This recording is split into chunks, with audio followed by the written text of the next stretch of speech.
I had never dreamed I'd be a football player ever. Went on trial at Bayern. I didn't even know who Bayern Munich was. I worked at McDonald's when I was 15. I called myself a chef, but I was making the burgers. I remember thinking I'm way out of my depth here. Owen Hargreaves, a man who built a career across continents with Bayern Munich and Manchester United. But behind the trophies and the smiles were sacrifices and setbacks. Sven picked me for the squad 2006. We had to sit down with all the Sunday papers. They all basically in front of me going, "What are you doing here?" By the end of that tournament, all those guys that asked me why I was there gave me a clap as I walked through. You got to learn to still compete and fight and chip away. So did we make too much of the Sir Alex Ferguson hairdryer treatment? He was the boss. You just didn't want to let the boss down. And I think when you add that with all the players that you put together and the personalities and the talent, it created this environment. It was just so successful. Well, Owen, welcome to High Performance. Thank you for having me. Thank you for coming on the show.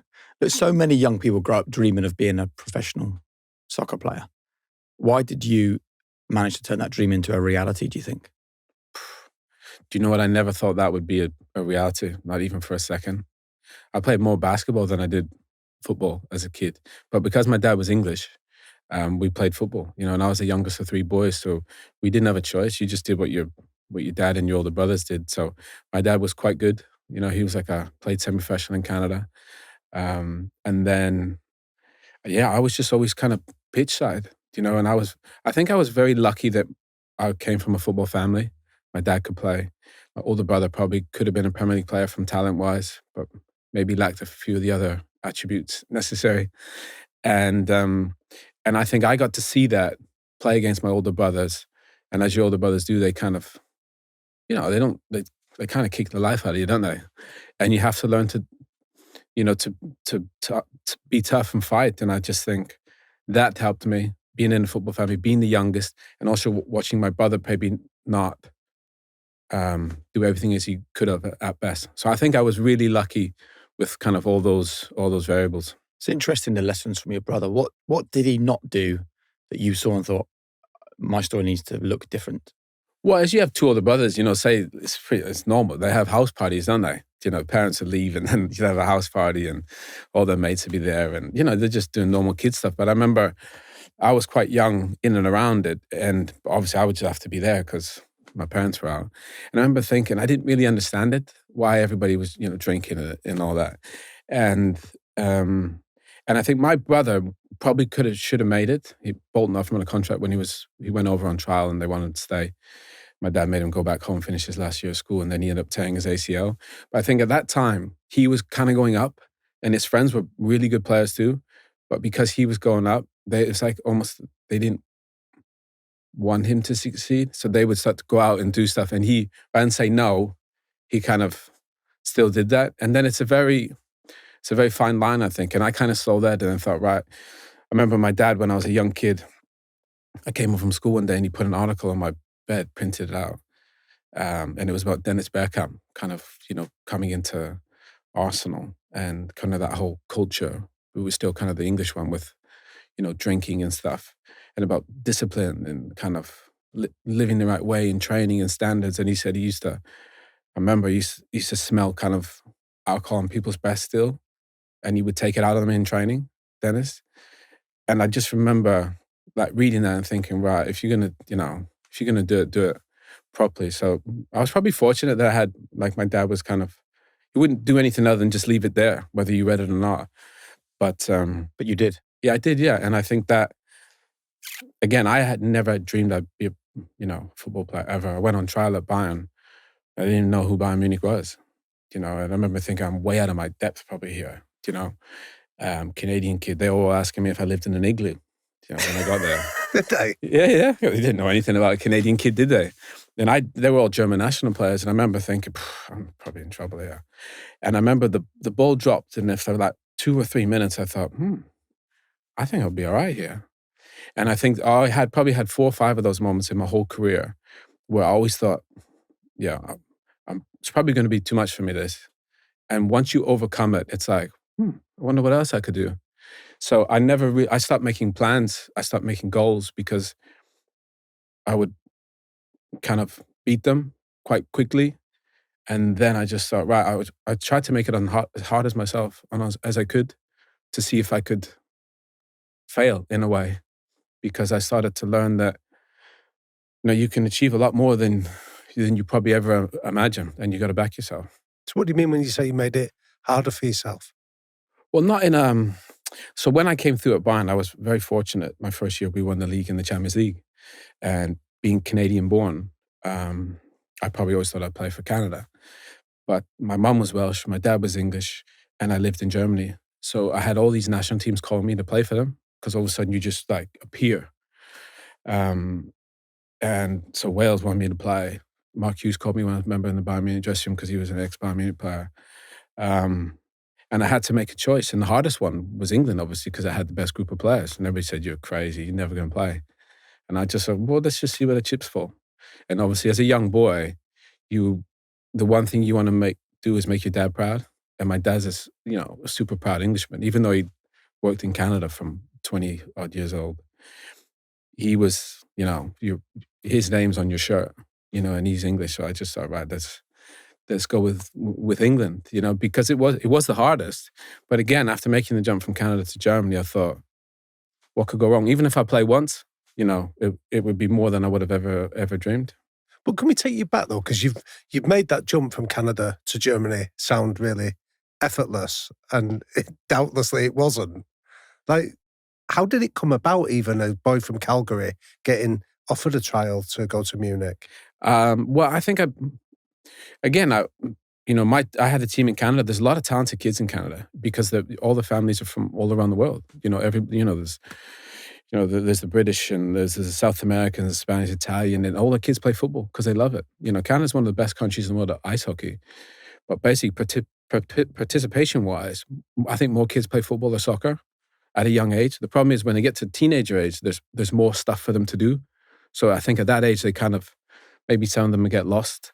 But I had this coach. He came from Germany. His name was Thomas Niendorf, and he was from East Germany. When the wall went down, he came over to Canada. And I think he stumbled upon my team, who was probably one of the better ones in the city. Calgary's quite a big city, over 1 million plus people.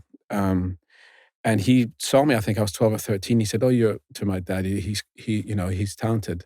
If he continues to grow, because I was tiny, I'll call some friends in Germany, being German. And sure enough, that's exactly what happened. He called one of his best mates, Haupthoppe, who was a youth coach at Bayern Munich. I mean, you probably wouldn't be able to do it now with kind of the laws and stuff. But I remember staying with him when I went on trial at Bayern. And then they had never taken somebody from that far. I remember I was 15, I think. And they watched me and said, yeah, and we'll take you. And then, but there was no guarantees. I mean, I think they paid me to have a flight home at Christmas, flight home in the summer. And I think at the time I was on 700 D-marks, which is probably like 250 euros. Right. A month. A month. So yeah. And then you had to, find like a meal, cook for yourself and stuff. But I lived on the training ground. So I'd live here and the first team trained there. So it was, growing up in Canada, I didn't really play football that much, because there's so much other stuff to do. Again, I played more basketball. But to have the opportunity to do that every day after watching my dad and my brother, I just thought, yeah, let's give this a go. See, can we go back to the fact that you didn't play football that much? Like, in his book, David Epstein, he wrote a book called Range, which is about how people achieve high performance. He speaks about the benefits of doing lots of other different sports rather than just focusing singularly on one activity at a young age. What do you feel those other sports you did, whether it was basketball or ice hockey or some of the other things that were open to you in Canada, give you that actually benefited you when you did decide to focus? That's a good question. I mean, I think Canada's very seasonal. So, I mean, we had winters, it's -20, -30. So we'd come home, drop our backpack off and go straight to the ice rink, just play hockey. We only came home to eat, really. We were just outside all the time. So in the summer, you're playing tennis. At school, I was on the volleyball team, basketball team, badminton team, literally everything. And I think they all helped. Basketball was the one I loved the most. That's why I wore 23 at Bayern Munich, because growing up in Canada, the time difference to here is 7-8 hours. So I couldn't watch the Premier League because it was on at 5-6 in the morning. My dad would get up and watch it, but I didn't. So my hero was Michael Jordan because, that was on at the time. And he was the number one athlete. So I just remember, I just loved basketball. And I used to just play all the time. And I played literally more than football. And I probably wanted to be an NBA player. But obviously I was vertically challenged and not very good. But I actually playing point guard for my high school team was one of my favorite things because I wasn't a great shooter, but I was a very good athlete and I was very explosive. So I had to compete really hard, even more so than I did in football. Because football was, I think, because of my dad and my brother, it was in the genes. My son has it. It's in there somehow. And having to fight in basketball against guys who were much bigger than me really brought out like a more competitiveness in me. So when I could translate that to football, especially when I went to Bayern and it got a lot harder and all the guys were better, I didn't realize I was very lucky, probably genetically, from being quick and explosive and all that stuff. But actually, when I got into a super competitive environment, I didn't realize that was probably my best attribute. So I could outperform my ability or outperform people more talented than me in a game. And once I learned that, then I think I became a better player, if that makes sense. Because I think everybody can play at our level, but the best ones, I think they have it here, head and heart. And it's about competition in the end. And once I got into a competitive environment, I really enjoyed the harder it got. So was there any opportunity for you to be fearful, nervous, have imposter syndrome, have doubt when, as a 15-year-old, you leave like the safe nest of life in Canada to go to Germany on your own? Well, the beautiful thing, and for everybody that has kids, that kids think they know everything. And ignorance is bliss, right? So you think, I'll go over there and play, and you don't have any doubt. If you would ask any academy players now in any team around the world, you go in at 14, 15, you ask, percentage-wise, what, 1% are going to make it? If you ask them all the same question, are you going to be proud to say, yeah, everyone? So I made the jump, but I didn't really know what was going to happen. So did you have that? If I'd have said to you at 15, would you be a professional footballer? What would you have said? There's a 0% chance. I worked at McDonald's when I was 15. After school, I'd go. My parents didn't have a lot of money, so I wouldn't call myself a chef, but I was making the burgers. So. But most people would say, well, if you don't believe, it will never happen. Yeah, but you can't believe it if it's that far away. Once I got put in the environment, and I thought, I could probably do this. And then basically it starts to filter out the ones that can and can't. That's it. It's that simple. And I think everybody in that environment was super talented, came from all over Germany but a lot of people couldn't manage not being the best player because they were always the best player from their neighborhood, from their city, from their county. And then you put them all in a pool, but there's only one ball and everybody's got to compete and everybody's got to be unselfish. And it filters it out very quickly. That's why I think sometimes being the best player is actually not a blessing because it makes them and the parents a little bit entitled, like, I'm the best player, give me the ball. But actually, you got to learn to still compete and fight and chip away, slowly just chip away. And I just, I quite enjoyed the fact that, the competitive side of it. And you were the outsider, I imagine. Like you say, they've never done this before. They've never brought somebody from so far away. You don't speak German, I assume, when you first arrive. No. So how do you go from being the outsider to finding a place where you can fit in and eventually, hopefully, belong? But I think growing up in Canada was probably beneficial to that because everybody's a foreigner in a way. Everyone's from somewhere. If you go up there, you don't see race, religion, or color because all your friends are from somewhere. Yeah. And I think I remember going in at first because in Germany, I like the discipline of it. You'd have to go over to the manager every morning, good morning, boss, and shake hands and make eye contact. And so the German lads, you say to me, like, say this to the boss. And I obviously didn't know. I thought I was saying something polite and I was literally saying the worst thing you could ever say to somebody. And I'd look over and they would all just be laying on the floor. So after a week I clocked, maybe not listen to the lads. So learning the language became quite important because they all wanted me to speak English with them so they could learn. But after about a year, I kind of learned the language and you just kind of slowly immerse yourself in it. But yeah, it was a big jump. But I think back then we didn't have much. It sounds ridiculous. I'm really old. There wasn't much internet. Yeah. And there was no like mobile phones or FaceTime, so I couldn't. Remember, I used to go to the phone booth, in the corner with my calling card, or it was, and I'd do that like once every 2 weeks, maybe. So you had to really, find your way, which I think was good because I think I do everything with my kids. You don't even leave them anywhere.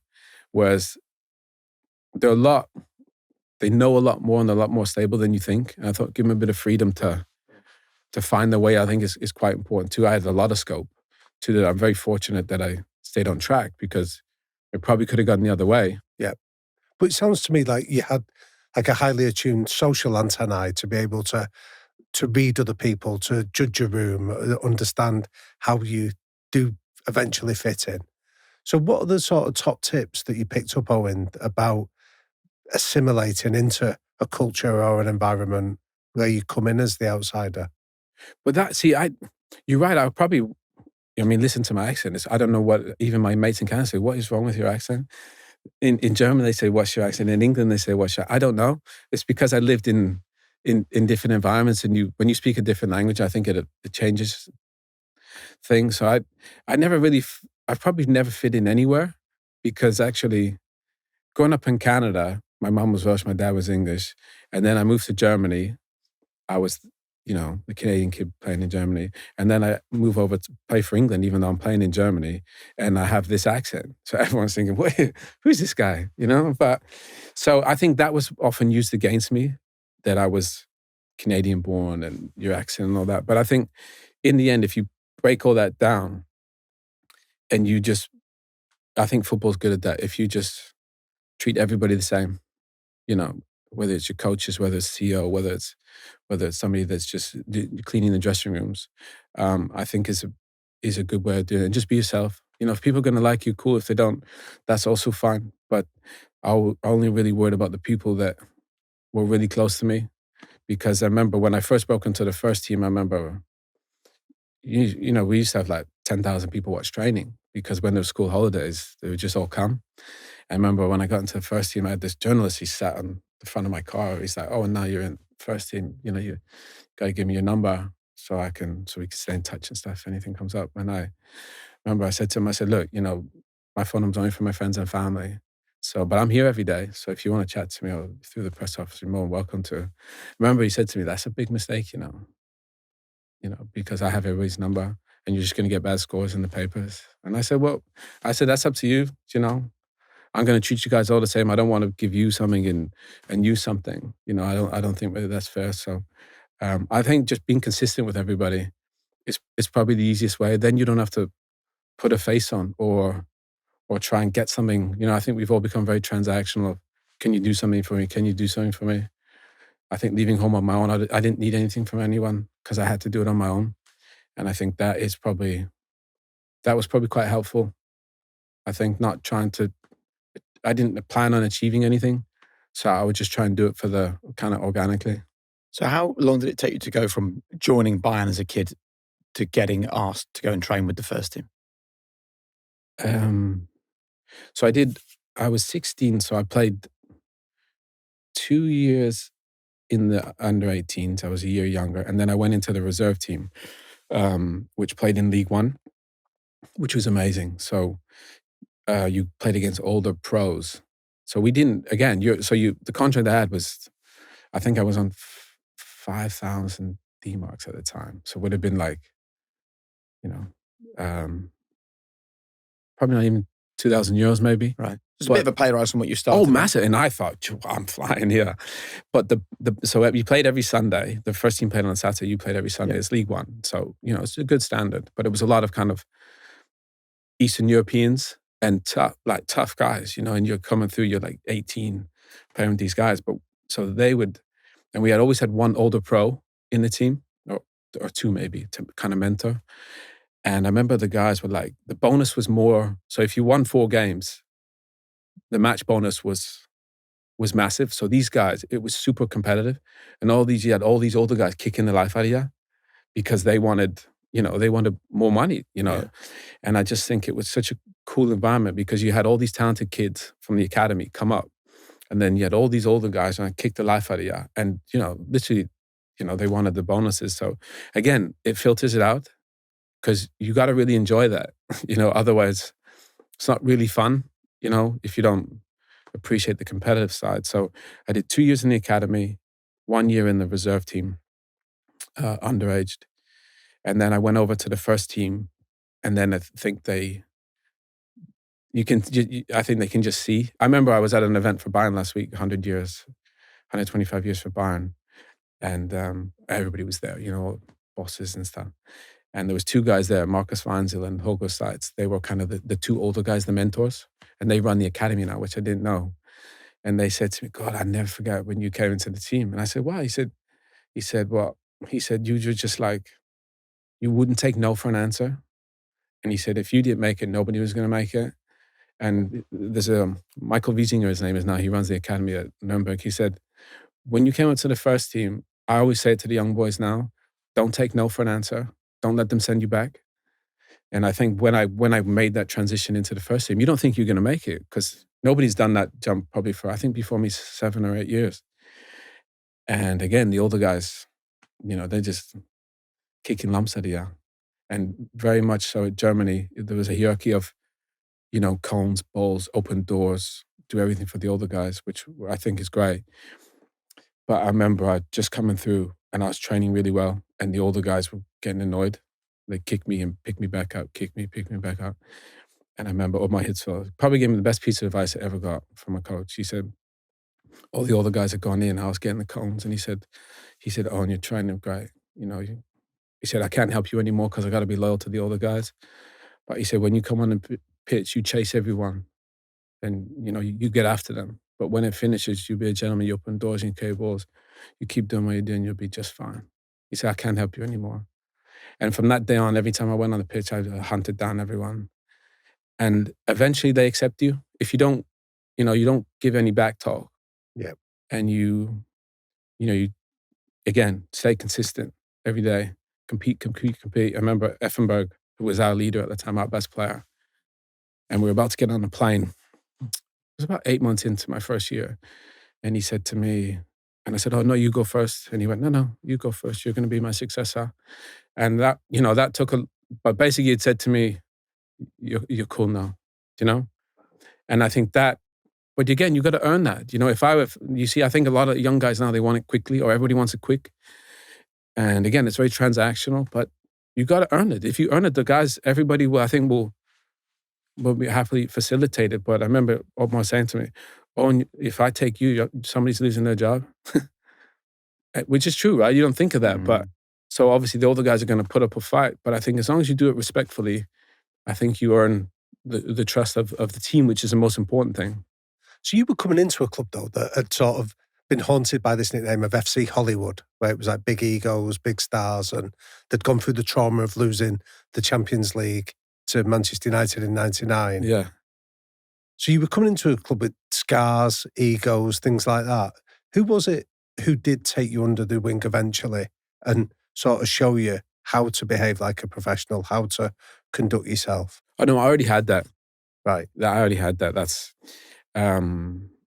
but I watched everyone. I watched the way they sat on the bus. I watched the way we prepare. I watched going to the game. Some guys had music. The boys in the back, the lively ones playing cards, like the naughty kids on the bus. You had the form boys, listening to music. So, and I think if you just watch and absorb, you can learn a lot. And then eventually you think, wow, he's doing really well. Him, he has success. Maybe him not as much. And then, but eventually you got to find your way. And so for me, I was more of a music person. I used to just, even on the couch and then before the game, I'd like to have music. I just think, even though I'm pretty relaxed, I would like music, something with a beat. It would get me focused, I think. But again, all that stuff is trial and error. You're finding your way. So many athletes are really superstitious. You watch the Premier League, you'll see people walk out and then jump over the line. I think Rio used to do it. Lots of guys do it. And they're superstitions and there's no right or wrong. But I remember watching everyone's superstitions thinking, I'm going to try and not give myself any. Okay. Because I just think that's not going to help me play better, really. It can't, really. So I kind of played with stuff and then I just learned to just find my own path. And when you were calling home, were you still asking your dad for advice and help? No, no, No. I never. He'd tell me stuff. Like he'd write stuff down for me and say, but again, I left home quite young. I had to find my own way. And if you pay attention enough to people, your coaches and teammates, they'll tell you what path you're on or not. So for me, I felt like I paid attention to myself enough. I would critique myself very critically. I think the only regret I probably have from my career maybe is I don't think I enjoyed it enough because I was so focused on the process, and trophies and all that come with being on a good team. But actually, and when you're in the process, I don't think you can enjoy it as much because you're just so focused on everything. Yeah. So, and I think if I would have enjoyed it more, I wouldn't have been as successful because I wouldn't have stayed focused on the process. Apart from Effenberg, who were the other leaders and what did you learn from them? Everyone. We had everyone. I remember my first game for the first team wasn't actually an official game. It was Lothar Matthäus' testimonial, and Diego Maradona played. Right. Yeah, and I remember, and it was like Olympic Stadium. Remember Olympic Stadium from 70 Olympics in Amazing Stadium, and Germany against Bayern, and Lothar knew Diego. So he was going to come play, and it was like 5 minutes before kickoff, 74,000. Lothar's one of the greatest ever German players. And I ended up being in the game. And I remember, so we're all waiting for Diego, and he's not there. It's like 5 minutes before kickoff. So Ottmar Hitzfeld says, well, somebody else is going to play. And bear in mind, the Germans are really punctual, right? So he's like mad late anyway. Anyway, he strolls in and puts his kit on, doesn't even tie his boots. Somebody gets him an espresso, and he's juggling this ball out up the steps onto the pitch. And I remember just looking at him thinking, wow, like he just didn't, not that he didn't care, but he was just so at ease. And then you had the Germans who were like, can't believe he's late. Do you know what I mean? Yeah. But it was Diego Maradona, and the South Americans were like, wow, I can't believe Diego's here. And he just played amazing. It was such a cool, that was literally my first experience. So then kind of going into the first team. Could you believe it? But going into the first team, everybody we had the best left back in rugby, Chantal Lizarazu. He was an incredible pro. He used to do stretch for like an hour after. And so I watched him, and then he used to teach me. So I used to stretch then for an hour every day, every evening. When I finished dinner, I used to stretch for an hour, do sit-ups and push-ups. And there was so many cool guys that taught me so much, and again, you got to find I think we're all very lucky, whether parents-wise or coaches, but having a mentor, I think, is priceless. Yeah. For whatever you're going to do in your life, find somebody you want to learn from. And in a football team, there's so many. You just got to pick one you want to. So it wasn't really one guy. Yeah. You didn't ask Diego? I don't think he would have helped me, man. Yeah. And but again, he was just this like Messi, like Yamal. They have this gift, this Did talent. you speak to him? I remember just staring at him a lot, looking at him thinking, I probably did. But again, I was so focused on the game. Jake, I was coming through. I wasn't like, this wasn't friendly for me. You know what I mean? Like if I was playing, I was all in. And what was Matthäus like? Amazing. Again, he's probably one of the most talented players, I think, ever. Played multiple positions, centre mid, could do everything. But he was literally just leaving as I came in. Right. So you hear the stories from the guys. But Deus, Effenberg, Oliver Kahn, I mean, you didn't mess about with Oli. At the time, he was probably best goalkeeper in the world. Well, he was. He got second in the Ballon d'Or to Ronaldo, didn't he, in 2002 when they lost in the final. And then even in training, like everybody does like stuff, casual and shooting stuff. You didn't do that with Oli. Because if you say you try and chip him, he would come out and go mad. And he'd say, you're not going to do that in the game, are you? You don't have the courage to do that in the game, do you? So do it properly in training. So that you had that every day, whether it's Effenberg or... So you had to... We literally you didn't really take the piss. What was Ottmar like as a manager? Best. See, if I coach, I'd coach like him. No shouting, no yelling, just facts. And I think that's way more powerful than somebody shouting at me, telling me how useless you are. I think people, especially young kids now, nobody wants to hear that anymore. But I think that's how it was, right? With teachers or authority or parents. And I think it's evolved now, whereas even with your kids, you don't shout at your kids. You'd say, why don't you try this? Or why don't you try that? And I think it's so much more powerful. And I think Otmar, because he used to be an ex-teacher, he was so calm and you're right, we were called FC Hollywood because, we'd have fistfights in training because it was so competitive. And I think deep down, he probably really enjoyed that because it showed how much we cared. Yeah. But he kind of stayed out of it. And he was very level with us, treated us with respect. And he didn't shout or yell because in the end, we're handpicked by him.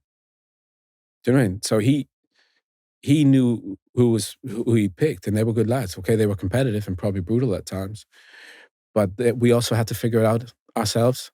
And I like the fact that we had a leader that wasn't. Sven was the same. Didn't shout and yell. I think that's better than somebody, shouting at me. It doesn't work. After 4 or 5 times, you're like, he's shouting again. Leave him.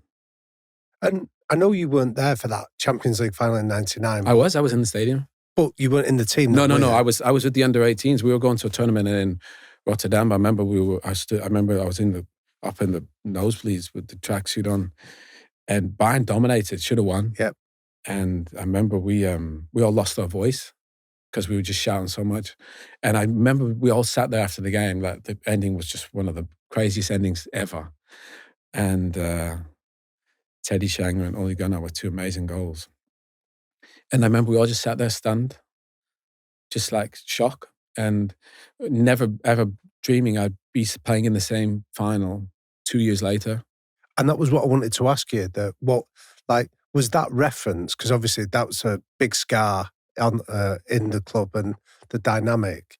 And then to be there 2 years later facing Valencia, was it referenced, or how did they handle it to be able to go and end up delivering that European Cup?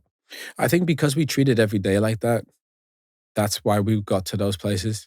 See, I think people always think about, trophies and, want to get to the end of the destination. Focus on today, focus on the process, do that right, train well, prepare well, finish, can you do anything in the gym after? Can you stretch? Can you, what are you going to do? You're going to meditate, you're going to eat right, you're going to go to bed on time. You do that accumulative over 365 days with some of the best athletes in the world that are competitive. I promise you're going to get good results. So I don't think we thought kind of, we're scarred from that. The only reason we're professional athletes is because we took it really serious. And we were good players, but we were all competitive. And I think that's, when you get a lot of guys like that together, that's why you get teams that are successful, because they care about the outcome in the process. And I think winning is just a product of having a lot of those guys together in one room, because I think it kind of pushes you on. What's your memory of that final? I remember playing against Pablo Aimar. I think he was Messi's idol as a kid. Amazing little player, number 10, Argentinian. He was only young like me. And I had literally just burst on the scene, like just that year before. They'd know. You were what, 19? I think I was probably 19. And I played because I played the semi-final against Real Madrid. I was still on a reserve team contract at the time. Never forget it. So we had a suspension at Effenberg, and I played with the Armies. And I remember standing in the tunnel next to Figo, and he literally looked like God. He was like glowing remember his hair slicked back with the white kit. And I remember standing in the tunnel thinking, I'm in trouble here. Obviously, I said it to myself. I didn't think anything. I didn't say it to anybody else, because you don't want to. You go back to that imposter syndrome. Everybody has that. Yeah. Because you just don't want to get found out. But again, you don't know what your level is until you put yourself in the environment. And I remember it was probably about 5 minutes into the game, and Luis no way he knew who I was, right? No, not ever. Never would have looked at team sheet and thought, he's going to get it. And I remember after, like 5 minutes into the game, he obviously didn't know. I was always the quickest player on every team I played on.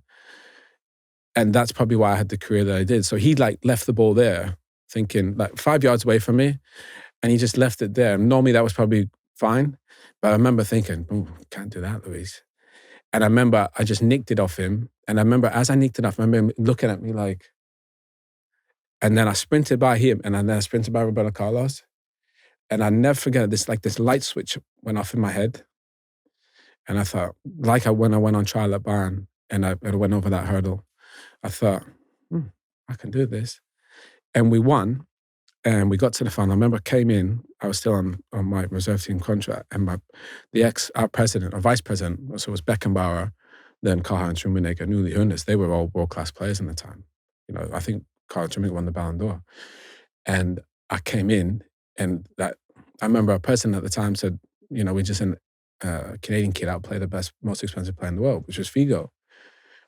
And I remember just getting a drink, and Rummenigge said, "Oh, well done.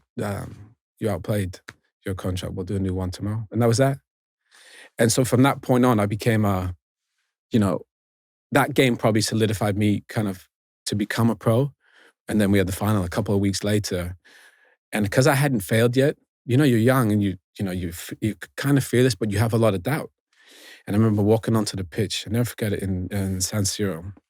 And as I came out the tunnel, there was the whole Bayern section. There was a big banner that said, "Now's like a great time to make history," in German. And as I walked out, I was holding this young little kid's hand that you walk out with, and he was shaking. Never forget it. I remember his dad wrote me a letter years later saying, thanks for comforting him as we walked out. I remember saying to him, as I looked up at this banner and I was holding his hand, I said, and he was nervous. I said, "Don't worry about it, I'm nervous too." But I said, "But just enjoy it." And that's how I played. So I went into the game, and like Hitzfeld said to me, "You get after everybody." It's exactly what I did. And yeah, it was just, I remember sitting with my mom and dad after, and I didn't even celebrate because I didn't want the guys to think I was already planning for next season. And I didn't want to think I was a one-hit wonder. So I just sat there with mom and dad real quiet, had a cup of tea. My dad probably knew what it meant. I didn't. But I was already focused on planning for next season. I didn't want them to think I was, that was a lot for me. Here's the truth, okay? High performers don't do more. They just work smarter. It's a myth I want to debunk, that high performance means chasing hacks, squeezing it in, working harder than everybody else. It's not true. The best performers just simplify. They master the fundamentals. We call it world-class basics on high performance. And in many ways, I've learned this through trial and error, but also through the conversations that we've had on this show. And one area you need to get the basics right is your nutrition. And that's where Vitals comes in. This is nutrition without the noise. 2 capsules, 6 seconds, 0 effort. And this has all the essential nutrients, vitamins, minerals, and healthy fats that you need, designed to power your sleep, your energy, your focus, your recovery. No mixing, no messing, no nonsense. Everything you need in the right dose. So why don't you strip your health routine back and just focus on what matters? Head to Heights.com/Jake or enter the code HP20 at checkout for 20% off your first order. Eventually, there was the change of manager at Bayern. Felix Magath came in. Yeah. How much did that change life for you there? A lot, probably. But again, I was more senior, and I was more, kind of comfortable in my own skin. And I think being a young kid, my dad always told me, don't complain. Do you know what I mean? And don't be a baby. So I would never go up to the manager and say, "Why am I not playing?" Or, you just get your head down. And Opa was a super respectful gentleman, a teacher, didn't shout, didn't yell. And I think, and we had this amazing team, but because we had a lot of success, and I think you see that with City probably this year, it gets to a point where it's hard to let people go because you've had success with them, so you don't want to let them down, so you keep them on maybe longer than you probably should. But father time is a real thing, And in athletes, it's not, everybody gets old, no matter how good you are. And we had a team where we weren't playing at the level, but our minds all thought, or the guys thought they were. So they thought, let's get Magath in because he makes everybody run in medicine balls and all that, which is, going from one extreme, calm and quiet to that. And yeah, that was something. I think everyone was quite shocked because we had only international players, mostly world-class players. And the environment was tense, really tense. And again, I learned a lot from that because I remember thinking, I don't have to lead like this. Right. Like Um, what was this guy doing that was so unusual? well, bear in mind, Felix Magath was an amazing player in Yeah. his time, one of the best. But I think his probably coaching methods were, again, filtered out. Let's push everybody as hard as they can. And because they're great players, if they're fitter, they'll play better. But also you got to have kind of the enjoyment side of it too. And I remember there was so many stories, but I remember like we I remember we played a game once. So the training was about an hour from the airport. So we used to all drive to the airport. So kickoff was always at 3:00, and there was only 2 or 3 games we'd get a coach because it was close. Most of them were quite far. So we'd get like a little private jet to the game, land. So we played the game. So 5:00, and then we get back to the airport. Say it's probably like 8 p.m. and then everyone's in the car home, train the next day. So when we get to we land, we lost the game, and we get back. He said, "Everybody go to the training ground." So we get to the training ground. He said, and he made us train, and he basically made us just stand in our positions, and said, just do that for 90 minutes because that's what you did in the game. And that we used to have loads of stuff like that. Bear in mind, you just played 90 minutes. You traveled, and everyone's actually, you probably have a Champions League game 3 days later. So I think he was always just trying to, play mind games. But I didn't think it was really that necessary. But all the guys were so strong that they just took it in stride. I mean, that team was really successful. We won 2 doubles, Yeah. But I think it's not sustainable over a long period because it's too stressful. But I love that advice that your dad gave you about don't complain. How did that serve you well? Well, I think it did in a lot of ways, but it probably didn't. Like when I got my injury with my tendon, so my first year at United, I had this tendon injury, but because I was such in all the testing, sprints and endurance, I was probably always the best. So, and what I didn't realize was my mind was a lot stronger than my body. And because I was, coming into a new team, I didn't want to miss time. And I didn't want to think I was cutting corners. So, I just kind of played through it. And so I think to answer your question, it's a really good thing to have that. But actually, when I had the issue that I had, I probably should have said something and, but I didn't go to him and say, "Boss, I got this thing that's bugging me, or this injury and I can't play, or I'm taking painkillers to be available for you." Only when it got to the point that it was so extreme that they said, "Look, you might not ever play again." Even then, I don't think I went to him. And so it probably would have benefited me in that moment to maybe say something. But I think in general, I think it's a nice thing to say. Just get your head down, just chip away, just work every day. I think it's a really powerful thing because I think you benefit from that. And I think making excuses, we can all make excuses. But I'm not a fan of that. You're in charge of your destiny. Obviously, we need a bit of luck too. But just work and see where the chips fall. Do you know what I mean? Because nobody really knows. Like every football game's different. The opposition, the referee, your teammates, the weather. Nobody knows. And all the managers with these tactics, nobody knows. But in the end, just compete and see what happens and see where the chips fall. And I think when you have enough guys that can help you win, say 7 or 8, that think like that, you'll win.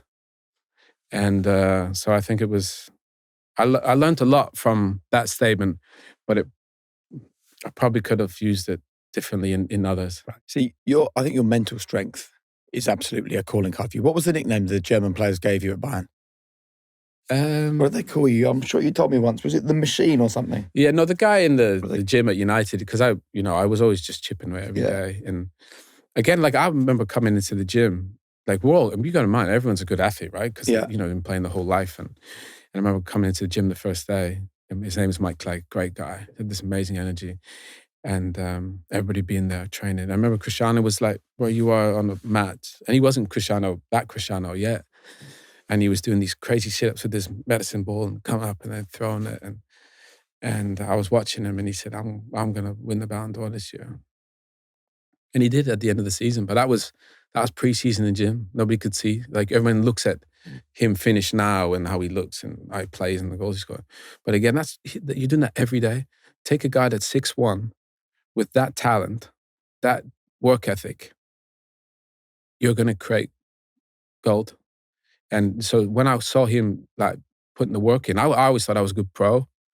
Like, I do, before bed, I used to do push-ups and sit-ups and stretch for an hour.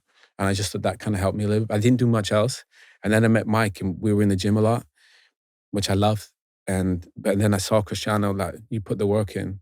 So then you add another layer, so then you start to do more. And I just think I think culture is such a powerful thing. And we just had an amazing culture of everybody was talented, but everybody wants to get better. Yeah. I want to get deep into the United thing. Before that, I do want to just talk about England, because I think that your story is like, it's one of success, right? You get spotted by Bayern, you go into the youth team, you do well, you go into the first team, you start a Champions League final, you win it, you win the double-double, like, great. And then England come calling and you start to play for England. I've got a snippet here from the Guardian newspaper that this was written by a journalist in 2006, right? She said, "The Sun has gone so far as to liken the mild-mannered midfielder to a mass murderer. Mark Lawrence would rather take Phil Neville for England, and the Daily Mail is perpetrating the recent conspiracy theory that Hargreaves has some kind of dirt on Sven, hence his 30 caps for England. Following Hargreaves' performance against Hungary last Tuesday, the match of the day team, Alan Hansen, Ian Wright and Lee Dixon all slated him. It was so relentless, Gary Lineker had to intervene. The following morning, David Pleat labelled him clearly not up to the job.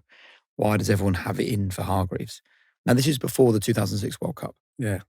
What was going on? Laziness. But, that's fine. I knew if you watch me play properly, you wouldn't say that, because otherwise I wouldn't have done what I did, come from Canada and stuff. So I think that's why when I do this job now, I'm very careful not to be lazy. I always do my research. I knew who said that about me, and I work with some of those guys still, which is fine. But I think it reflects more on you than it does on me. So I remember when I got into Sven picked me for the squad, 2006. And Adrian Bevington is the press officer in England. He was a great guy. And he was like, "How are we going to deal with this?" Because when they did the squad, I got booed by the journalists in the room. You got booed by the journalists? Yeah. So Adrian facilitated this. We were staying in the Lowry. And so we had to sit down with all the Sunday papers. There was like the 8 or 10 biggest guys. Me and Adrian. So they all basically in front of me going, like, what are you doing here? Basically, what are you in the squad for? So I said to them, bear in mind, this is before the tournament. And I remember thinking, I couldn't say anything, right? Because, I didn't, again, my dad told me not to complain. But I thought, how am I going to sort this out? So I remember saying to them, guys, look, with the utmost respect to you and your job, if you guys would have watched me play the other day in the cup final, I'm pretty sure you wouldn't come to the conclusion you did. But the problem is you watch the Premier League and you don't watch where I play. And I think if you guys just took a little bit of time to watch me play, you wouldn't. And so as we walked out, so basically I just didn't call them out very respectfully, but I said, I don't agree with anything any of you guys got to say. So played the tournament. And so I ended up working my way into the starting 11 because Sven, I think he knew, basically all it comes down to in football and management is, are you going to be there for me when I need you? That's all it is. Mm. And Sven knew I'll be there for when he needed me. That's all management is. And he had this plan, I think, to get me in. I didn't think I was going to play that much, but I think he knew deep down I could give the team something that maybe others couldn't. And so I knew I was getting criticism, but I didn't turn on my telly, no laptop for a month. I used to go, I'd train in the morning, I'd eat, I'd go into my room, and I'd listen to music, I'd just focus, nothing, no outside distraction, didn't watch any telly, no news. I do sit-ups, push-ups, stretch, play. And by the end of the tournament... Was no one telling you, though, these things are being said? Were the lads not talking about it in the dressing room? Or you must have been aware. Yeah, but you take on what you want to take on. Yeah. And again, I didn't realize my probably best skill was to compete. So that was as hard as I was going to get it. So I remember I would just go into the room, focus on control what you can control. I controlled what I did in my room when I trained. And I knew, because I was a good athlete and fitness-wise, I was probably better than even them. Because I remember when I first came into the England squad, I remember Sven pulled me into one of the hotel rooms after training. And back in the day, it was only those polar belts. You remember the heart rate monitor, that most basic thing ever. And I remember we'd hand it in. And he said to me, "Owen, come here." He went, "Oh, and look at this." And I was like, "Well, what is it?" And it was just connected to this laptop. And he said, "Look how fit you are." And I said, "Yeah, well, I'm all fit, Sven." He said, "Yeah, but Owen, you're fitter than everybody else. These are the best of the best." He said, "Look how quick, when your heart rate goes, look how quick it comes back down." And I didn't know that. I just played on instinct, right? So once people started to tell me, "Oh, you're the quickest," we do the sprint test, I'd win. And endurance-wise, so when I went into a game, even though I was tired, I knew I could push myself more than anybody else. So that's why by the end of that tournament, I remember when we lost to Portugal and I walked through the mix zone and all those guys that asked me why I was there gave me a clap as I walked through. And again, I didn't say anything like, "I told you." Yeah. But they knew they were wrong. And again, that's fine. I'm not out here to make people look bad, but I just think you should be, if you're going to have a strong opinion on something, make sure you're researched. And when you went into that England squad, you just said culture was really important. We've spoken to Rio Ferdinand, Peter Crouch, Joe Cole, that were all members of that squad at the time, that spoke about the cliques, the divisions, the club rivalries from the Premier League that had manifested themselves. How did you find a way of fitting in there? I didn't try and fit in, I was just myself. I was like Switzerland. I was just independent, so I could drift in and out of everyone's because I wasn't affiliated with anyone. Right. And I think everybody probably quite saw that as well. Like I'd be with the young guys initially. And I think that's probably how it came about that Man United signed me. I think it was a United boy said, "So Alex, go get him." Because I saw how you trained every day. You had to be a pro, you had to be resilient. But I knew I was an outsider within the group, but I was cool with that because, I'd not been an outsider as such, but leaving home and moving to Munich and, and all that, I had to adapt. And again, not make it hard on myself, but I do think you learn a lot when you leave your comfort zone. I could have easily said it about me for my whole career. I loved it there. But I just felt I'd been there 10 years and I wanted to test myself. So I think being in that group, we had the most amazing team. Like David Beckham, Steven Gerrard, Michael Owen, Wayne Rooney, Rio Ferdinand, John. We had everything.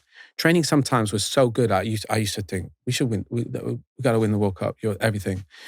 But it made me realize also that it's not just about talent. It's about how you put it together. And I do think we were closer than people made out. I think that's, people use that and I say, "Oh, that was cliquey." Yeah, but I didn't feel that when we played. Back then you played 4-4-2. That's just kind of how it was. And we had Wayne Rooney, Michael Owen. Emil Heskey did an amazing job being a partner as well. So essentially you're going to miss out on one midfield player. And I think that was just how it was at the time. But we should have achieved a lot more without question, but we didn't. People always say to me, "Oh, I could have been a Premier League player, or my dad or my uncle, somebody could have made it."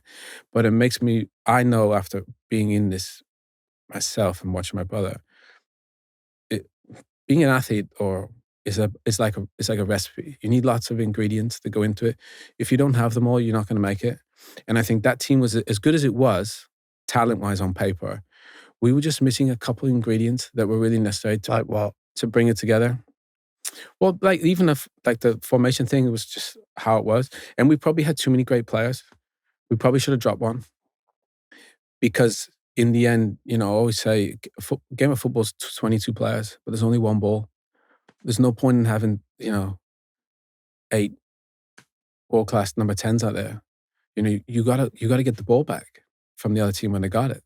So I think because we had all these amazing guys, and Sven was he was a great guy and a wicked manager, but he wanted to accommodate all the talent and put it all together to the point that Scholes even just retired, which, if anything, he should have been front and center of it. And I think we probably just needed to which would have been hard, would have been drop one or two and get a couple more that kind of were there to help them get the ball back, and then they could play the decisive pass. But you got to remember, Beckham was the guy at his team. Gerrard was, Lampard was, Michael. So they were always used to getting it and being decisive.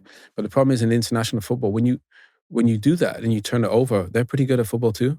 And then you got to get it back. And all those guys aren't the best in the world at getting it back. And we played teams and we couldn't get it back. And then you think, and then you start to lose a bit of confidence. You think, do you know what I mean? Yeah. And it just wasn't the right blend. It was close, really, really close, but we didn't have it as you need it. And how much do you think they were held back by the weight of the England shirt? And is that something that you felt? Probably. I think there's a lot of, but if you're used to playing at that level, there is a lot of weight. But again, the expectations you can't control, Jake. So I'm sure everybody felt it, especially when it came to penalties and stuff. But I think, yeah. I mean, yeah, that's a real thing. And I think the thing was, the guys had so much success with their clubs. So you would have thought it would naturally just happen with the national team. But to this day, I couldn't really, I don't think anybody knows exactly what would have been, what would have been the perfect fix. And have the lads ever got together and spoken about it from that generation? No. I mean, no, it's a waste of time. It's a past, Jake. My first tournament, 2002, we played against one of the best teams I've ever seen. Ronaldo, Rivaldo, Ronaldinho, all them. Yeah. And we lost in the quarterfinal. There's nothing wrong with that. 2004, we lost on penalty to Portugal. 2006, we lost on penalty to Portugal. You're close, give or take a penalty here or there. You could be in the semi-final. So, and again, the margins are really fine at that level. And I think, expectation and pressure is a significant thing. And maybe we overanalyze it when it came to penalties because of what had happened in the past. But I think Gareth Southgate and the boys did an amazing job of, again, focus on the process, control what you can control. My whole career was decided on penalties, pretty much. I won 2 Champions Leagues on penalties. I won out in 2 major tournaments on penalties. So I've been on both sides. So for me, I understand sometimes why you win and why you lose. And a lot of it's just mental and kind of on that process. If I walk up and I'm thinking of missing, I'll miss. Or if I'm thinking of the expectation or the pressure, or I'll be in the front of the paper if I miss, how this is going to affect my family. I've already got negative thoughts. If I walk up as I'm putting the ball down, I think, I'm going to smash this top left. And after we win, I'm going to go have a beer with my family. That's so much more positive. And I think that's probably what Gareth and this generation did. They focused on, right, make your mind up where you're going to go, be clear and be decisive, but be positive. You can see on people's body language when they walk up who's going to miss. Yeah. Because they don't want to be there. And your shoulders are down and the run-up's a bit strange. And I think so. Being in that environment and seeing that, our penalty shootouts, that was pressure. That, when the guys play football and the games, the ball's rolling, you don't have time to think. It's all instinct and the guys are amazing instinct-wise. But penalties is the only time the ball's stopped. So what are you going to do? Think, right? And you got a lot of time to think because you're watching that you go before me, you miss, you put a lot of pressure on me. Then I'm walking up thinking, he just missed. If I miss, we're out. You miss 2, you're over, right? So there's a lot of time to think. And I think if that thought process, you know how long that walk is from your team to the penalty spot? It's long because you can't run because you look nervous. Can't go too slow, you look nervous. Do you know what I mean? So you got a lot of time to process and think. And that's why it's really important that you think positively, constructively. And then I think if you do that, you give yourself belief or in confidence. You can still miss, but I think the process is much different. It's much better if you think positively rather than think of the consequences or the pressure. And on a personal level, you went from being booed by journalists when your name was called out at the press conferences to clapped by them as you left the stadium in the final game. You went from being booed by the England fans when you came on against Paraguay to being voted player of the tournament at the end of the tournament. Did you take a moment then to stop and think, okay, it might not have been what it could have been for England, but for me personally, that was a great tournament. No, I was already on to the next one. I didn't realize to that extent because I used to switch it off. I didn't take no notice. That's why it amazes me that all these athletes listen to all social media and what all everybody says. Why would you listen to what they're not there with you guys in the dressing room? Focus on what you can control. Block out all the noise, all the opinions. They don't matter. It doesn't matter your teammates or your coaches. So my brothers, my family used to sit up in the crowd, and you imagine your brother sitting next to people booing you. My brother's thinking, I'm gonna have loads of people close to me saying they almost had fights. I was going to ask, how did they cope? They found it really hard. Yeah.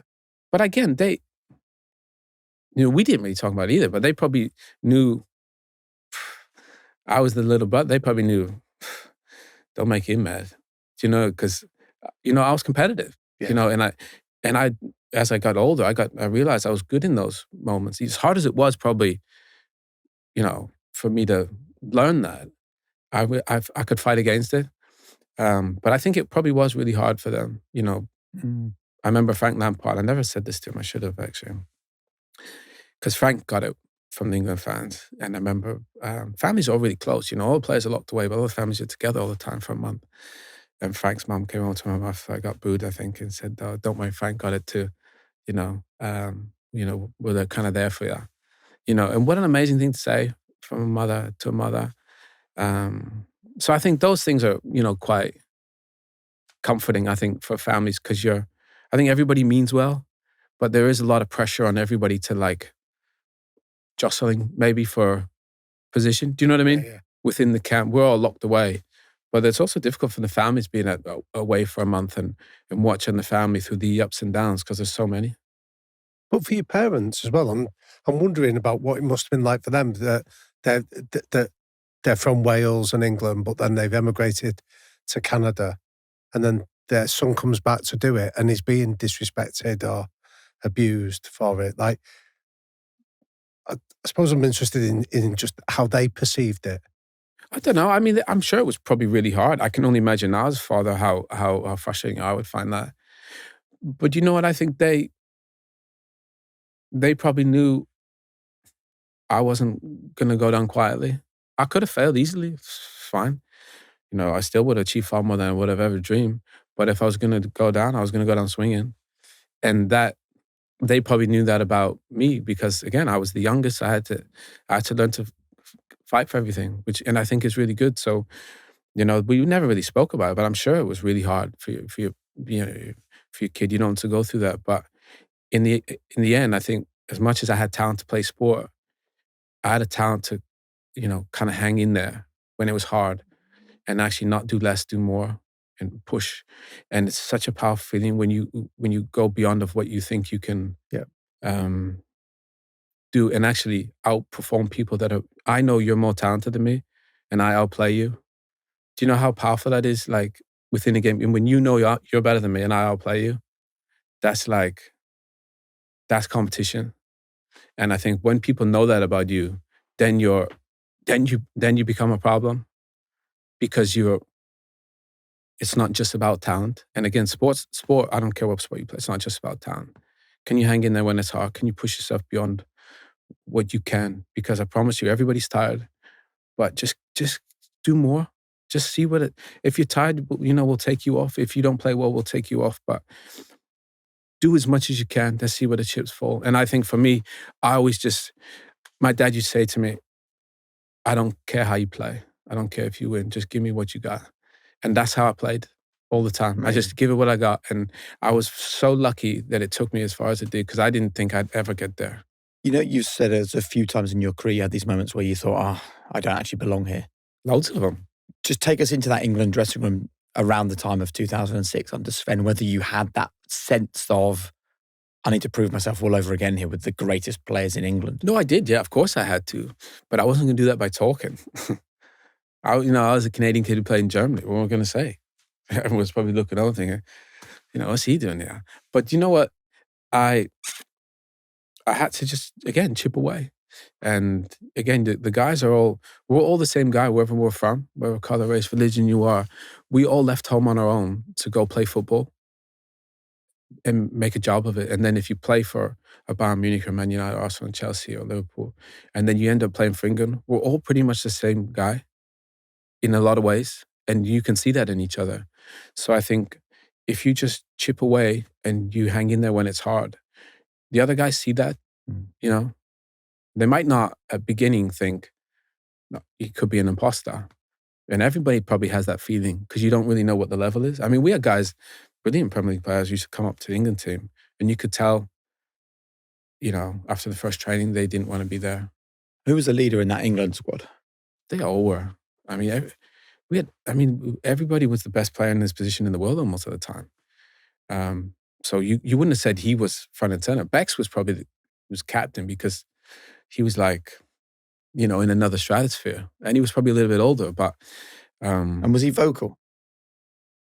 Not really. He led by example. They all did. Stevie wasn't really vocal. He was just Stephen Jai. He was this amazing player. Frank was just, again, another one, just chipping away every day, training finish. He'd do shooting, then he'd sit down, do his sit-ups.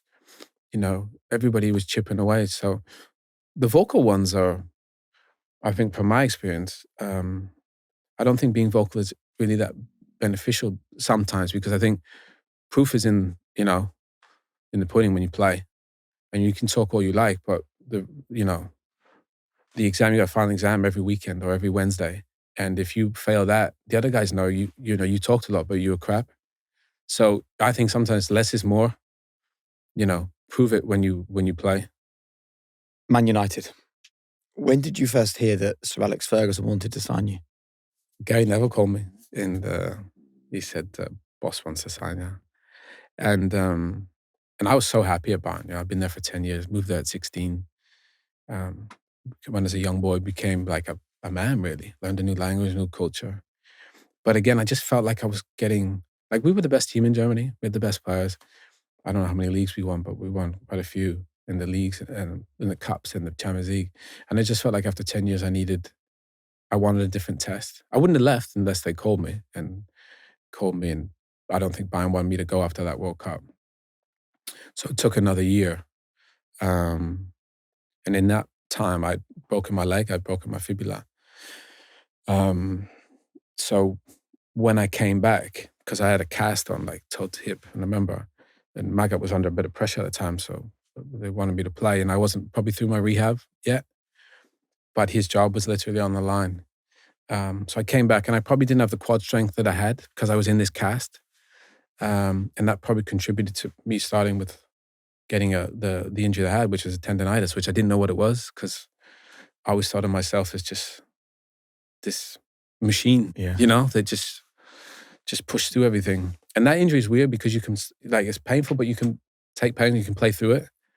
So you arrived at Man United with an issue, right? Yeah, they knew. Man United knew. Yeah, they saw it on the scan. But, you know, again, I probably should have just rested, but I wasn't wired like that, you know.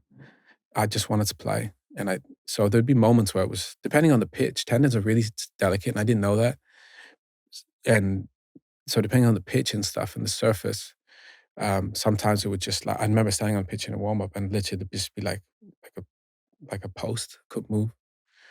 And then others, it wouldn't be too bad. So even that season, I wasn't fully fit, but I didn't miss many games. What, in your first season at United? Yeah. So and we were obviously very successful. We won the league in the Premier League. And I remember that's what Sir Alex said to me. He said, you can help us win the Champions League. And that's what I went there for. You know, it was, first of all, to represent Man United. You know, I was, you think about the history of the football club and the greats that have played there. You know, to even think you've been a part of that is crazy. But again, I made a jump from Canada to Bayern and then to England. And I thought, well, come on, let's see how hard we can make it, you know? And so that was such amazing. And the cool thing is when you go to a team like that, like I imagine, you know everybody because they're all really famous. So you don't gotta, it's not like going to a new school, you don't know anybody, you gotta find your way. I knew all the England boys and I knew all the other guys because they were all, you know, Ronaldo and Van der Sar and Vidic and Tevez, you know, brilliant players. So that kind of made it a little bit easier. And I think I was 26. It was just a good age, you know, 16 to 26 in Munich. let's see, how far we can push this thing. And what was the big difference from Munich to Manchester? Nothing. Same mentality. If anything, it was probably a little bit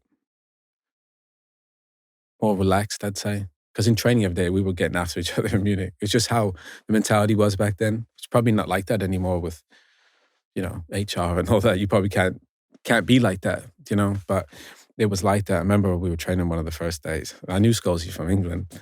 He's the best Scholesy. He's so dry. And I remember I was chasing somebody. And I was fair, but I wasn't awful, but I was competitive. Obviously, I'm new, right? So I'm thinking, right, gotta let people know.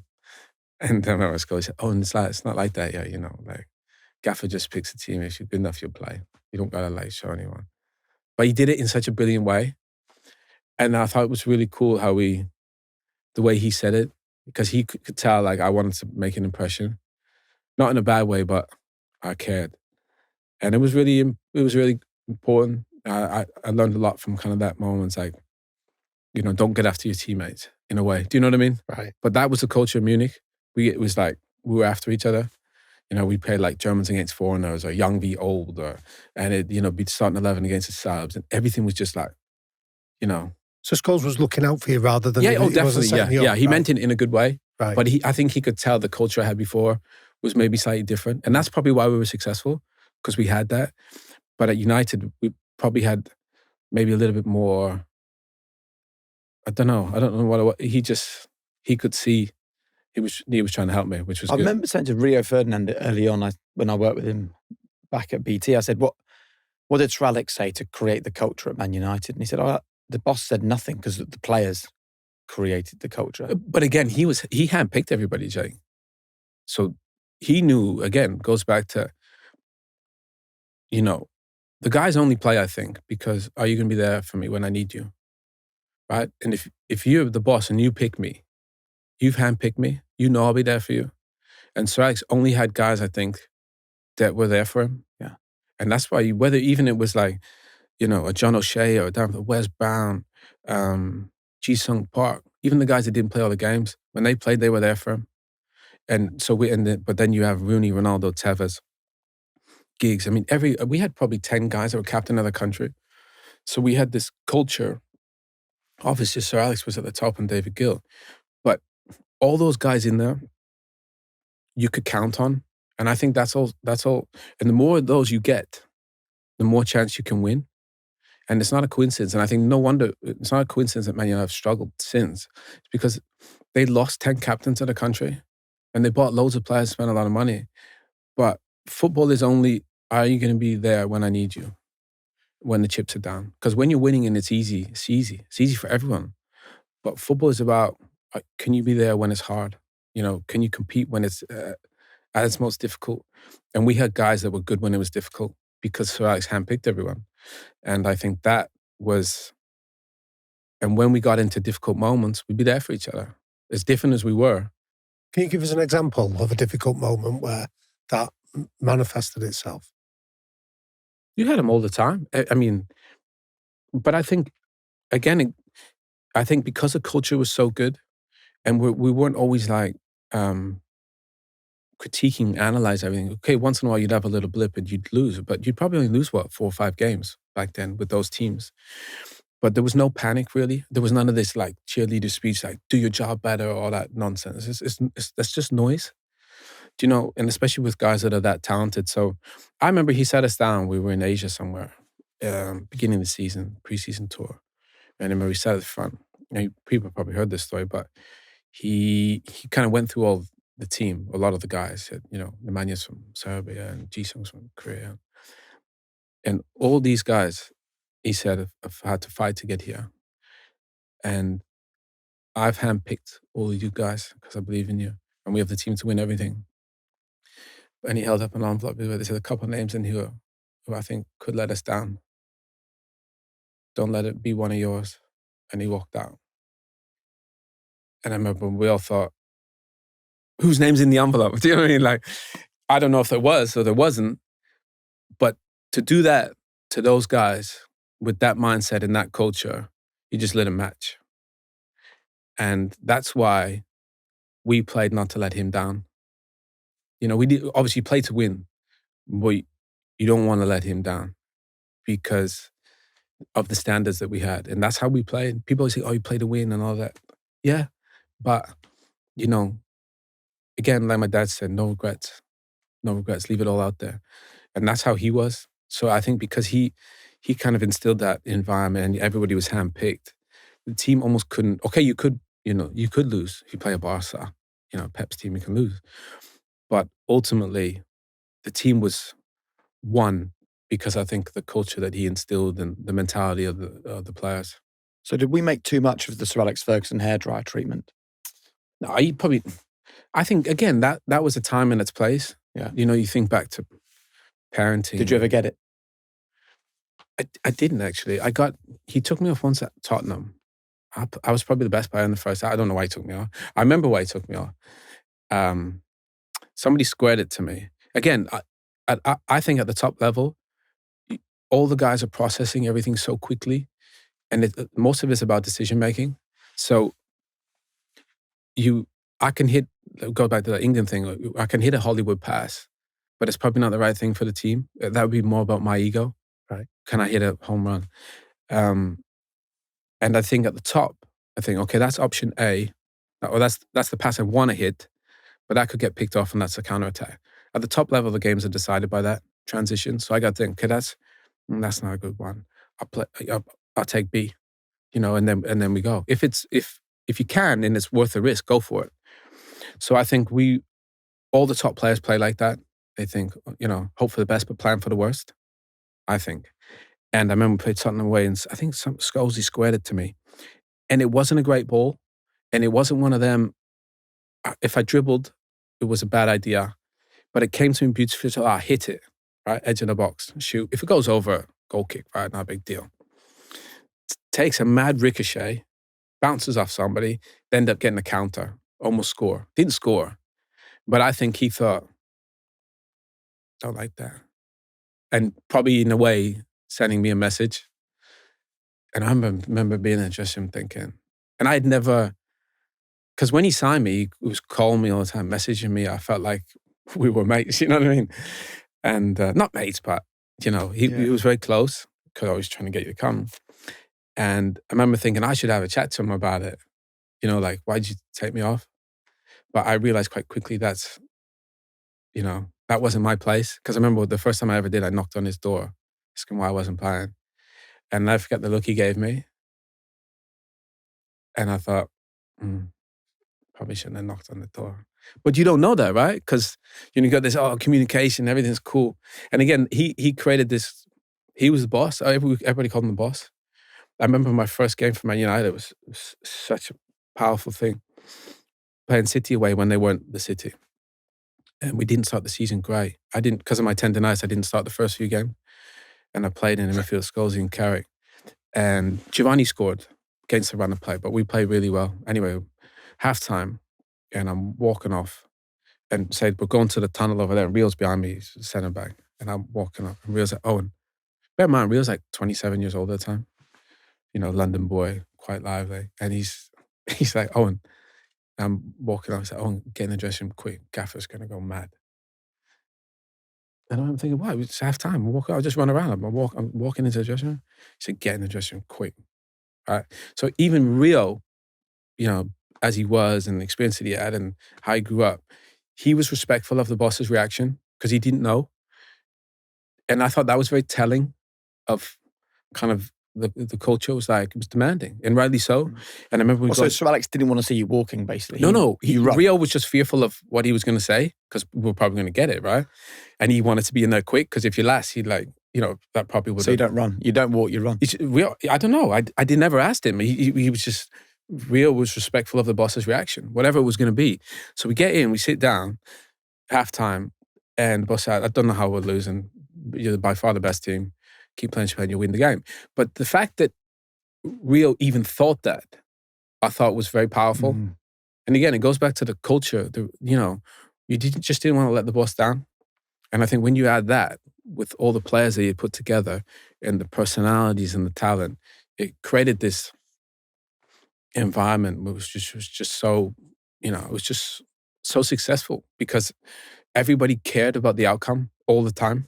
Now, you described after winning your first Champions League that you didn't celebrate because you wanted to go back and plan for the year after. How did you respond to winning the Champions League in 2008 then? I enjoyed it a little bit more, but I think being a professional athlete, you don't get too up and too down, really, because I think you protect yourself from the highs and lows.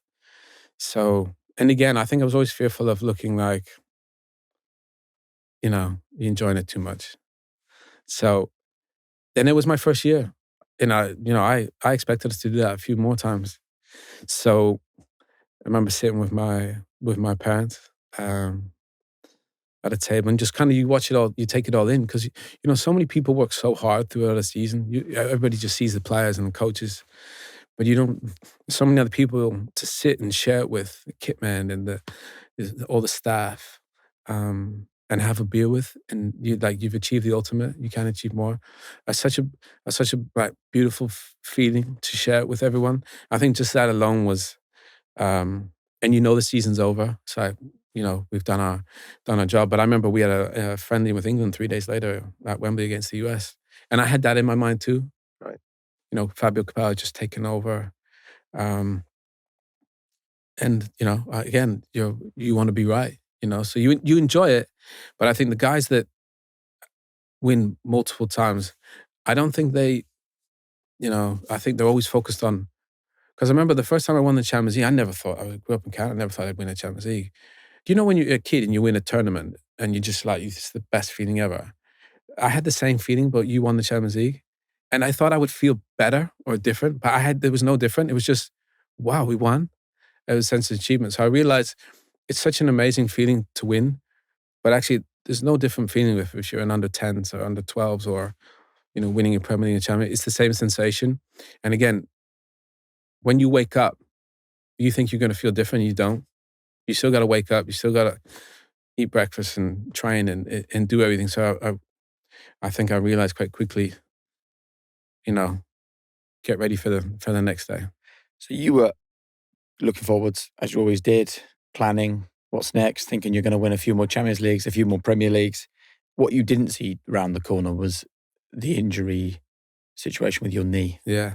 For people that don't know the story, how did you come to have such a catastrophic physical collapse at this point in your career? I didn't even know what a tendon was really, and then I played the Champions League final against Chelsea. We won, played for the US 3 days later against the US, got man of the match. Went away for a holiday. I think we were meant to be off for 4 weeks or 3 weeks. But I had to come back and get some injections for my tendon to make it stronger.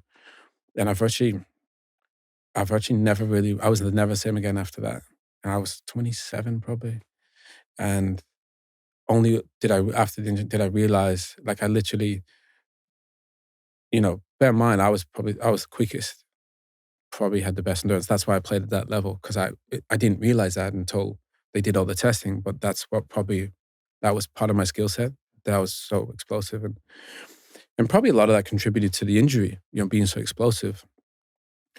But only once did I realize how big the problem was. And I always thought I'd come back because I was a lot stronger. And that's how I know the mind's a lot stronger than the body, because I could push myself there, but my body was made like.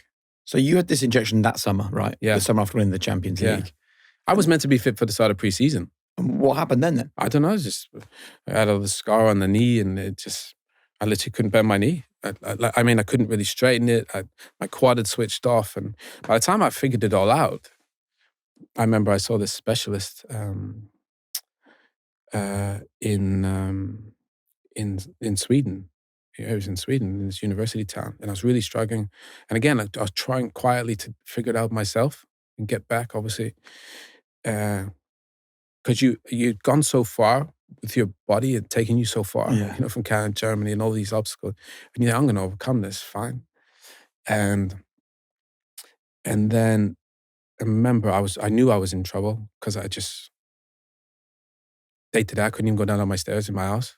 I'd sleep on the What? couch because I could go up, but I couldn't get down because, anybody that's had a tendon problem, they'll know like steps down is like quite just sore. And so I said to the doctor, I got to go see this guy. I'm because they thought I was around the corner to play, and I wasn't, obviously. So I said to the doc, I'm going to go see this guy. The England doc set it up. I'm going to go see this guy. And I got there. I remember he had this grainy machine, and he looked at me. I remember the way he looked at me, like, and I remember he said to me, he said, I'm not sure you're ever going to play again. And I remember I just felt like life had left my body. And I was like, and I was 27. We just won the Champions League like not long ago. Fabio was really keen on me playing for England. And then from that moment on, it was like, I had to, trying to find a way to fight back. I didn't realize how big an injury a tendon was. I always thought I'd get back. And I did in a way, but I was never the same. It was just, so I had to have bilateral tendon surgery. It was a bigger obstacle. I would have been better off, breaking my leg or anything like that. But tendons are just really delicate. And then once you're out the game for a long time, and then you're trying to readjust. And then, as I always say, it's like a train not on the tracks. And then I started, because you're loading different in your pain and you're taking painkillers because you want to play, then you start to get muscle injuries because your body's like out of bounds. So and it's a really slippery slope that you get on, and which it's very humbling because your body takes you so far, like further than you could ever dream. And then out of nowhere, it's like, you can't. And I remember, I think I found that probably the hardest part, that I didn't really get to dictate my own finish. Do you know what I mean? Like, because I remember when I was at Bayern, I used to have a yoga mat. And guys must have thought I was insane, but I used to do sun salutations, like this 1,000-year-old exercise, like a yoga thing. It's a warm-up. It was my warm-up before I warmed up. And I used to carry the mat into the stadium before games, and the guys would laugh. But I started to have so much success. Like, can you show me that exercise? And so for me, going from that to then, and winning all the tests and Sven and saying, you're fitting everybody else and the sprint test and all that, then to not be able to just train every day was so humbling. I found it really, I found that probably the hardest part, because my mind wanted to get back out there and I kept pushing when I should have just taken a step back. Did you get depressed? I must have been. If I wasn't depressed, then I'd done. Of course, you must have been. But again, I wasn't. I think everybody's depressed at some point in their life. Must be. Because real life is hard sometimes. When you get ups and you get downs. But, again, it goes back to when you got to find a way to hang in there, when it's hard, and chip away. So even for me, I realized, okay, my level, winning a Champions League was high, and then all of a sudden you get brought back down, and then you just like, can I stand up? Can I squat? Can I tense my core? And then you got to find a way to just make marginal small gains, and then try and get back to that point. I was really, I wouldn't say proud, but for hanging in there when it was really hard, because I had moments where I thought, I'm torturing myself because I just want to play so much, and my body was like, mate, come on. Really? But I did. I got back. But again, I wasn't the same. And again, that's hard when I was good at competing in football. But when it gets to a point, I think a lot of athletes probably get this towards the end, you end up competing against yourself because you think, oh, I want to play, or I want to win, especially when you've had success. And you can't anymore. And then it's like, come on, let's call it a day. It's probably, I think every athlete gets that at some point. And that's why, in a way, you almost have to respect Tony Kroos, the way he did it. He didn't, just burn out. He's finish on a high, one of the best players in the world, win a Champions League. And, because to this day, that experience affects me to this day. I can't run anymore. It's not, even playing football with my son is not the same probably. So I learned a lot from that, but yeah, I didn't have the finish I would have envisioned. That's for sure. Can you explain how you learnt to hang in there? Because I imagine there's a lot of our audience that maybe they're not competing for Champions Leagues, but they're going through tough moments.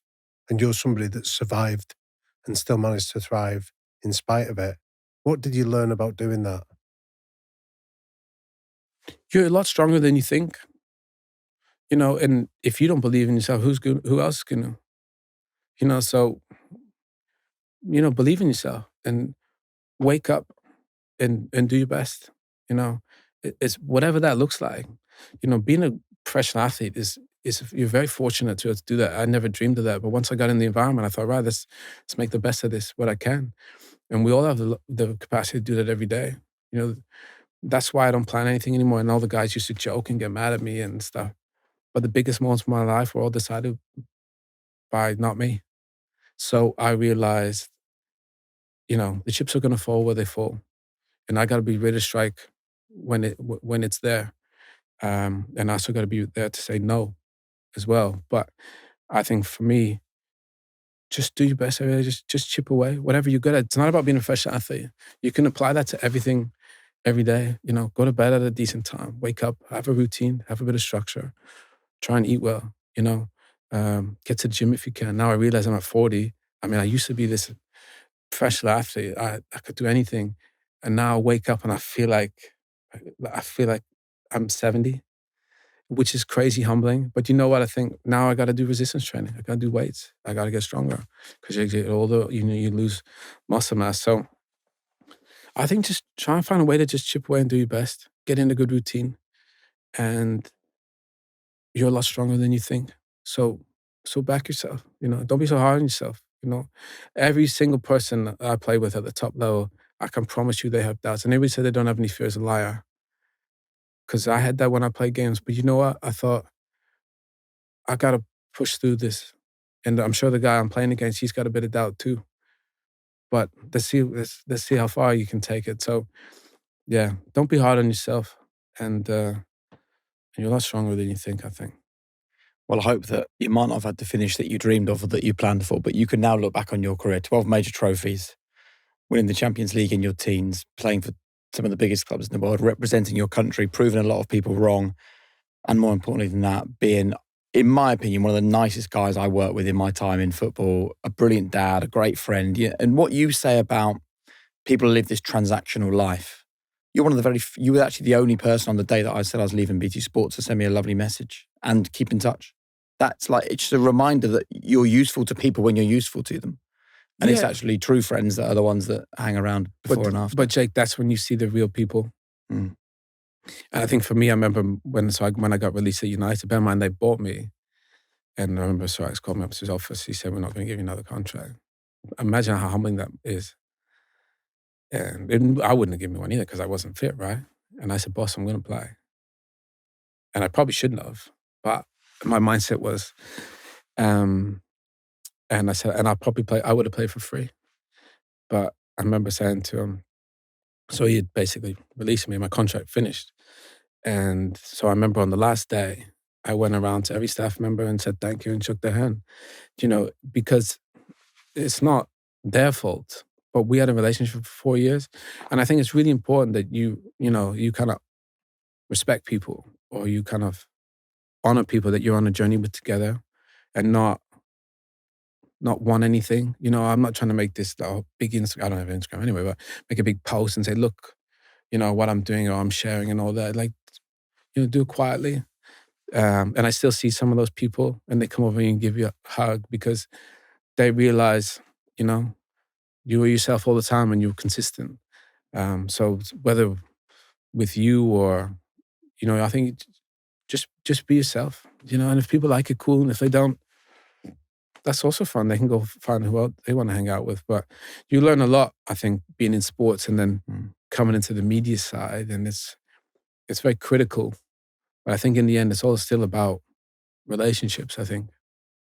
Mate, you're a true high performer. Thanks so much for your time. Thank you. Brilliant. Mate, I loved it. Thanks. Well done, Owen. That was great.